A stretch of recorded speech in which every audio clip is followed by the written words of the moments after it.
Welcome to Journey to Joy Live, a podcast to promote wellness, resilience, and inspire joy. Be empowered to balance your mental, physical, financial, aspirational, and social health while providing mental health awareness and breaking down the stigma of mental illness in the Black community. I'm your host, Dr. Int Joy, and I'm here to help you transform life's challenges into opportunities for joy. Let's begin the journey together. Hello. Welcome to episode 83, Life Be Lifin', so keep on thriving. I think we all heard that phrase these days. We add ing to everything when we just mean that it's doing what it's supposed to do. So what does life be lifin' mean? I mean, it means that life is going to do what it's going to do regardless. Life is going to do what it's meant to do, and life is going to go on regardless. So we add that almost as an affirmation or a confirmation when something bad happens. Well, life be lifing. Something happened. Well, life be lifing. And then all those other INGs to everything else, like your career is careering. That toddler is toddlering. That teen is teening. Marriage be marriaging. Trump be trumping. Oh my goodness. My teenager even said earlier, because the remote was acting up, he said, this remote is remoting. So basically, when stuff is acting up and not doing things positively, you just add the ing like, well, it's just doing it. So life be lifing. And really the way you can think of that is that if life be lifing and life is doing what it's supposed to do, then why are we so thrown off guard when the bad things happen? I say week after week after week, changing our mindset and how we think of things helps us be prepared for when life be lifing. So therefore, that is how you can thrive. I mean, don't get me wrong. I've had a pretty drained week. One of the reasons being I was in Jamaica last week. Oh my goodness. And it was my husband and I's first trip without the kids since 2023, because having our last baby meant that we had two babies and we didn't want to leave both babies with the grandmas. We're like, oh, we have to stay, or we have to take the kids with us, do family trips. So we did a couple of family trips last year. I've done a girls trip. I went off, or a trip by myself for a conference. He's done trips by himself, but this was the first time we had a trip with the two of us. And it was amazing. Our vacation was vacationing. I had my phone on airplane mode the whole time. I had it on do not disturb the whole time because airplane mode wasn't enough. I was still getting notifications anytime I was on Wi-Fi because Wi-Fi was Wi-Fi-ing. And I did not have to answer emails if I didn't want to, because I feel like them notifications, they come and I have to like answer them. I have to look at email. So I made sure to be on do not disturb. I even left my phone and my watch in the room because the watch be watching. The watch likes to remind you of notifications too. So I left that in the room and I was able to just have a clear mind and just be present. Because a lot of times we're not present in the present moment and we are getting stressed out. We're inside our minds. We're worried about the next thing. We're worried about the past thing. And so being able to just leave the phone and my watch in the room just really helped. So therefore, we came back Sunday, and this week has been a little bit hard because I feel like I've been on vacation withdrawal because I'm really missing it. Back in 2023 and before that, we were traveling a lot. So it's just kind of like you get home from vacation, we already got the next trip planned. We excited about that. But now it's like, oh, wait, where's the next vacation? So we have been trying to like plan, like, what's the next vacation? But at the same time, we have some financial goals that pretty much counteract or contradict us planning another vacation at this time. So I'm in some vacation withdrawal, not to mention a lot of the stuff going on in the news this week, yesterday, today.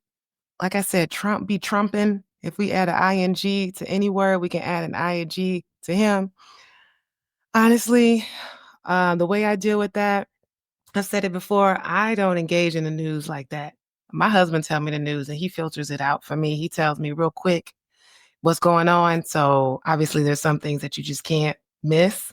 DEI, I wish I could say DEI is DEIing, but it's not anymore. That's the problem with what's going on as we add ing to everything. You have to watch and filter what you let in because, like I said, life be lifing. So how can you deal with that when life be lifing? The first thing to do is to watch your mindset and how you think of life in general. And today was pretty much on top of my vacation withdrawal, was pretty much just on one thing after the other. Small things. Like when I look back, I'm just want to laugh now. But I just felt overwhelmed in the moment.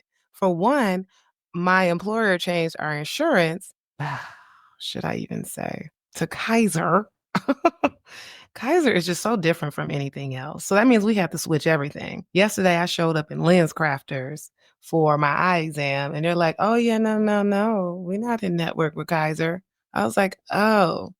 I'm like, I'm not paying out of pocket. So I walked out. But lo and behold, it was very hard to actually find someone that's in network. They're like, oh, you have to call this number. And I'm on hold for like 20 minutes. Then I'm on hold for another 20 minutes because I call back. And I'm just like, I just want to get my contacts. I just want to get my eye exam. I'm just like, okay, this is this life be life and type stuff. Because when life be life and life be stressing. So I'm just like, I'm just annoyed at this point. I was even finally got a hold of somebody and she was like, well, you can go to the Kaiser website and you can go do this. And then you do this and this and you do this. Mind you, I got a patient in 5 minutes. So I literally cut her off and I said, I do not have the mental capacity to do that. I need you to tell me a few providers that I can call. And she did. Sometimes you just got to tell people that. She did. And I found somebody. In fact, I found a Black female optometrist, got my eye exam next week. Sometimes recognizing that even if it's something small, when life be lifing, that you are dealing with, it is important to know that you can. Yes, you. My husband just walked in, making me lose my train of thought. Now you got to be on camera. Nobody watching right now. They're gonna be watching. They're gonna be watching later. Why you walk in here? I was just listening. Oh, you listening to me about life be life and because I was about to talk about the next thing that stressed me out this morning. Life be life, and I was talking about how I couldn't get a hold of somebody to make my eye exam appointment. Oh, yeah, look at it, sure. look at it. It's Kaiser. Marriage be marriaging. That was my other ing. Here go to Tyler be toddlering. I want to say the baby be babying, but he a toddler too. I got 2 toddlers now. They walking up in here. But so you know what? Yeah, I'm about to talk about you. So come on in here. Come on. Let's show the Tyler be tolerant. Come here, legend. Show me your wrist. What you got around your wrist, so we can talk about that. Okay. Well, anyway, and he stinks, so y'all can't even smell that. He can stink. So, Legend, the 4-year-old, loves to wear bracelets. So when I talk about marriage be marriaging, I'm working out. I'm having a great workout. I'm just like, yeah, this is nice. My husband's calling me. I love it when he calls. So I'm like, answer it. I'm like, yay, where's my husband went? So he's just like, hey, I don't want him wearing those bracelets anymore. Oh, yeah. He's not wearing those bracelets. We have to come to an agreement. And I was like, okay, we'll come to an agreement. He's like, no more bracelets. I was like, I thought we were going to come to an agreement. He's like, I just came to an agreement. I was like, that's not how agreements work. He made his own agreement by himself. He freaks out every time. Mm-hmm. Right. So every time he can't find the bracelet, then he freaks out. So anytime he likes something, he wants to remove it. So, marriage be marriaging because you got to come up being on the same page and stuff like that. Anyway, I felt some kind of way because of his tone. But what did I do? I didn't fight with him. I went, because you weren't home yet. I took a shower. I played some Tasha Cobb's really loud. And that was great. Meditated in the shower. I felt good. You came and the drive home. Calmed me down. All right, cool. Your drive calmed you down. Isn't that nice? See, life be lifing while I'm live. Look at these kids. But this life is nice. Life be lifing, but it's not, still a healthy balance of chaos and healthy balance of chaos. But yeah, that's what that means. That's what I'm trying to describe to them, that life be lifing means that life is going to do what it's going to do. Yeah, so why are we surprised when bad things happen? Correct. It's gonna happen. You have to just be mentally strong. Have to be mentally strong. You see, they over here wrestling and stuff. It don't bother me, but it bother him. He over here jumping. I'm just like, you get hurt, you get hurt. So, oh man, he just banged him into the Right. couch. Well, thanks for coming by. I don't know what I was. Well, actually, that was what I was about to talk about. So, marriage be marriage, and when you could talk about stuff with each other and laugh about it, that's where you want to get to, because it's really no point and letting things boil over and become a huge argument. So when life be life, and it's good for you to figure out, what do you need to do to change yourself? Because you can't change nobody else. What can you change in your tone, or what can you change in what you've done or said? Because sometimes you can't take things back, but if you said it, are you willing to say you're sorry when marriage be marriage and arguments be argumenting? Oh yeah, I'm taking this ing to a whole nother level. But that was fun. Special guests, Legend Egypt and Juan Mena. I think I said everything I was going to say. Well, I mean, I didn't tell the details. Like, oh my gosh. I think we're all like sad and stressed and depressed. And it's just things are happening. And like I said, Trump be trumping. And I mean, I don't know. Do I even, I, I don't have anything. I can't even go there. I can't. I can't. I just have to laugh. I just have to like have joy despite what's going on. Get some dual citizenship. My husband's a Colombian, maybe that. But, we can mourn when things happen. That is okay. But when you catch yourself watching the news on and on and on, and you are not doing your work and you are drained, you have to catch yourself and realize, maybe I should cut that out, because it is okay to just take a break, take a breather. All right. So, what are some strategies for thriving, even though life be lifing? Embrace micro joy moments. Intentionally notice small moments of joy. I do that for sure. Like, even my husband noticed that today that I was like drained. And this was even before I heard about the planes colliding. I think it had to do with like the whole Kaiser situation. And then, like I said, being on vacation withdrawal and just being tired. I just going to bed a little late. And he was just like, I was about to go make 2 phone calls, plus I had a patient coming, and I felt like, I got this stuff. But he noticed that I needed a break, and he said, "Come on out here. Have you been outside?" Because on Thursdays, I don't drop the boys off, so I hadn't been outside yet. So I was like, "Okay, let me just drop what I'm about to do." And I went outside, and I was just in the sun, and I was just like, "Wow, this is a micro joy moment, just feeling the sun on me." There is scientific evidence of why the sun makes you feel better. It raises vitamin D, and vitamin D naturally makes you feel better. So just enjoying, even if it's just 1 moment, 2 minutes, just enjoying those things can really help you.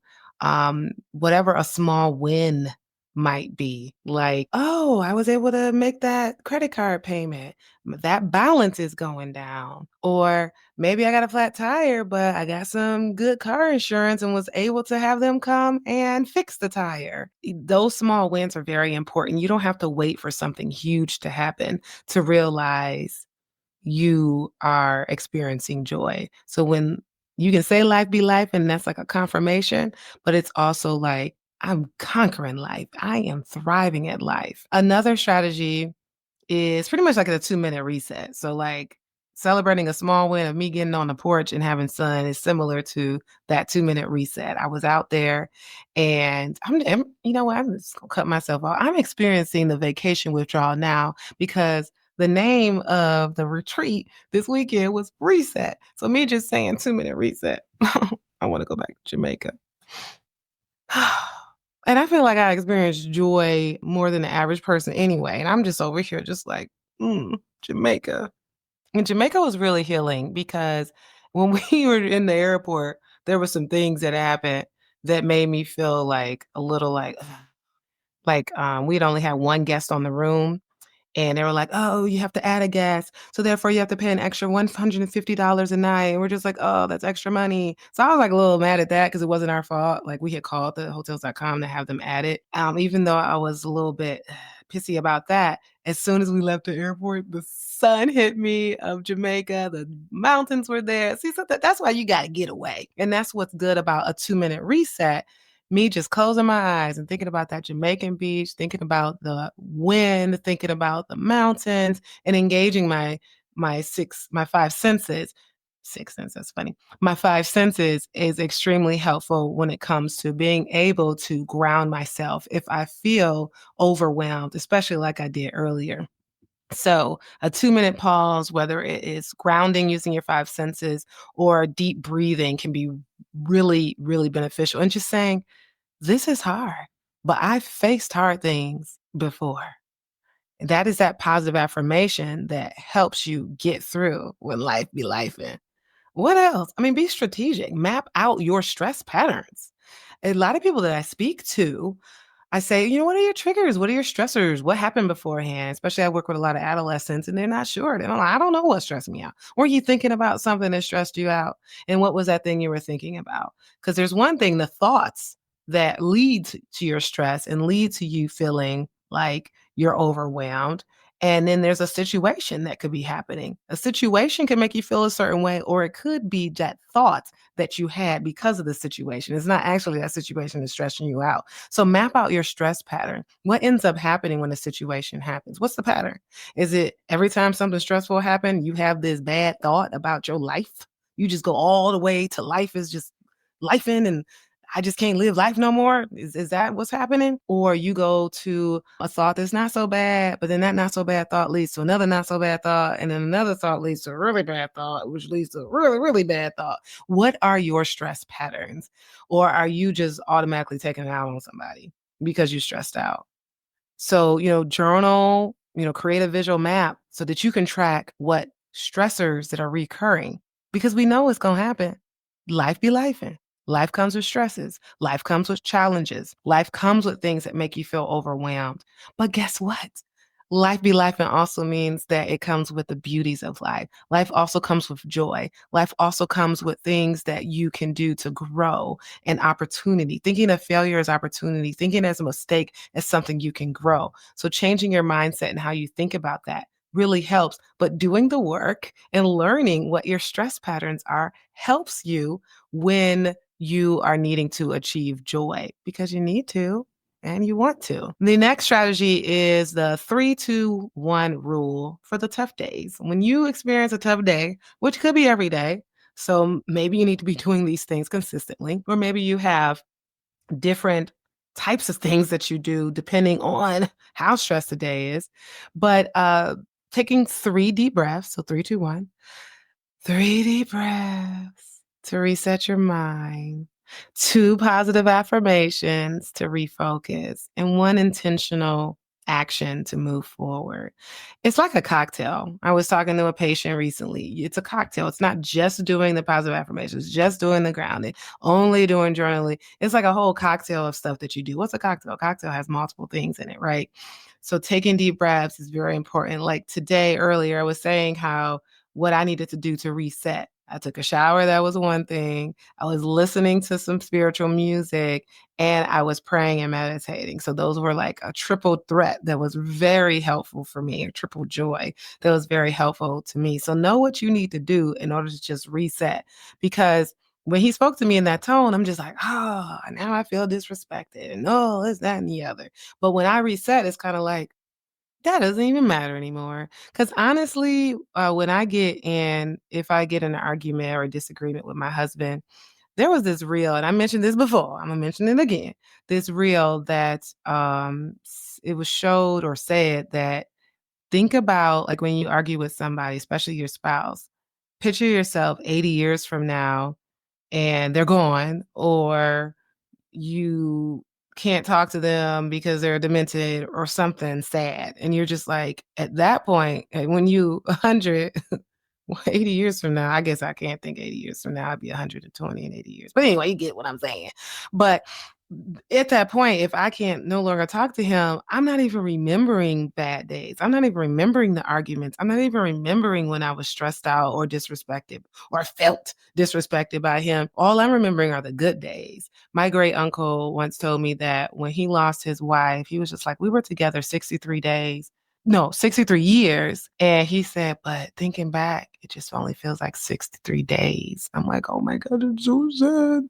So for me, when that happens, I try to picture myself like older, he's gone, and I can't even talk to him. What would I want to say if I went in a machine back to now? I would want to say, I love you and all that. So, anyway, having that mental break, that mental reset helps me remember that and think, what's the point? You know, say, I love you, move on to the next.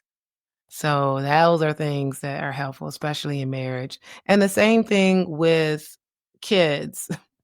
These kids can be pretty wild. And I literally have to think about how I used to be praying, crying, "Why can't I have kids? Why am I having these miscarriages?" But now it's like kinda like, "Oh, yay, you go ahead and stress me out because I prayed for you, and I'd rather have you here stressing me out than not ever at all." I mean, it's just one way to reframe. They don't stress me out all the time, but it's one way to reframe. Okay, next. Ooh.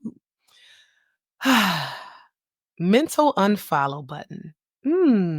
Because when life be lifing, life creates all these negative thoughts. You don't have to follow those thoughts, just like you don't have to follow those negative posts on social media, those political posts on social media, or whatever people are talking about. You can unfollow, unfriend, unsubscribe, unlike, all those things. So visualize an unfollow button for your toxic thoughts or your unnecessary negativity that you might have, like on social media, and just follow your positive thoughts because negative thoughts work. They will make you feel bad.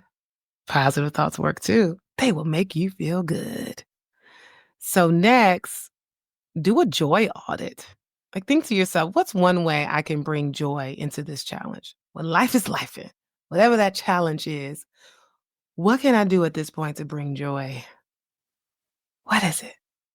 Is it something small like listening to some spiritual music or listening to Hans Zimmer? Or is it something like, I'm gonna just stop what I'm doing and go for a run or get on the treadmill? That's what I'll do.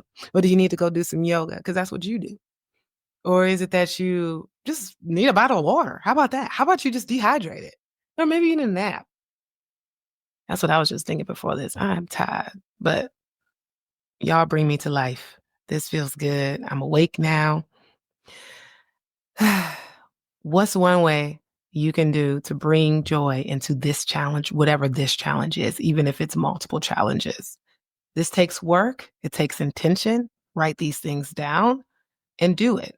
Lastly, create a joy bank, an actual bank, a joy box, a joy bank, a joy toolkit, whatever you want to call it, and deposit positive experiences into this box or bank. Positive quotes, positive affirmations, photos, small wins. Maybe your joy bank is a journal and you're writing down a list of gratitude, a list of things that went well in your life. A list of things that you want to go well in your life, but it's something that you can go to when life is life and when you are feeling bad and when you are feeling drained and overwhelmed and down as a reminder of, oh yeah, life is pretty good. I've had great wins. I had someone recently tell me, I'd like to say that my life has been mostly good with some bad, but it's been mostly bad with some good. And I told them, I hear you, but what if you just reframed that? And what if you did twist that around and say to yourself, life has been mostly good with some bad? How would that make you feel? Because it makes you feel worse when you say life has been mostly bad with some good. Reframe what you say because there is power in your tongue and there is power in what you say. Just even for me, when I feel like I'm already having a bad moment or morning, and I stop and I say, life is good regardless of this. I'm going to grow from this. This challenge is an opportunity for me to learn, an opportunity for me to find joy. Because it doesn't come easy. It's hard. Just like those weights I'm lifting during the boot camp today. That's not easy. But how am I going to gain weight and strength without the heavy weights? Life is life in because life is heavy so that you can grow and you can be a better person and so that you can live authentically. Play it back, take notes. Life be life in, but let it life for the good and experience joy despite stress. Thank you so much. I will see you next week. I have another guest. This is exciting doing this by myself. I've had guests the last 8 weeks. So this is like, whoa, by myself. I'm going to be having some growth groups coming up, 12 weeks. We're going to be digging deep into the inguinal. So there'll be an hour at a time, $50 a session, and about groups of 6 to 8. So look out for that advertisement soon, starting in March. I'm really excited about that.